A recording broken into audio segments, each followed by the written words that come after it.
आणि नाशिकमधून एक महत्त्वाची बातमी आहे। भोंदूबाबा अशोक खरातची पोलीस कोठडी आज संपणार आहे। खरात आणि नामकरण आवारेला न्यायालयामध्ये हजर केलं जाणार आहे। न्यायालयीन कोठडी मिळाल्यास ईडी आजच खरातचा ताबा घेणार आहे। महत्त्वाची बातमी आपण पाहतोय।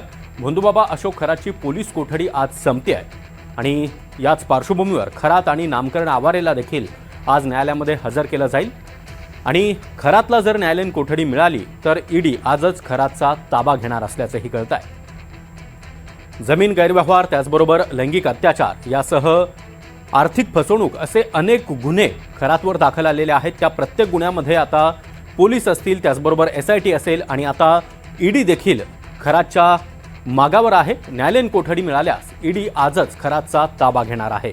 त्यामुळे आता खरात संदर्भात न्यायालय नेमका काय निर्णय देतं हे पाहणं अत्यंत महत्त्वाचं असणार आहे। आजच खरातची पोलीस कोठडी संपते आणि त्यामुळे त्याला आणि नामकरण आवारेला न्यायालयामध्ये हजर केलं जाणार आहे आणि न्यायालयीन कोठडी जर आज खरातला मिळाली तर ईडी आर्थिक फसवणूक प्रकरणामध्ये खरातचा ताबा आजच घेण्याची शक्यता आहे।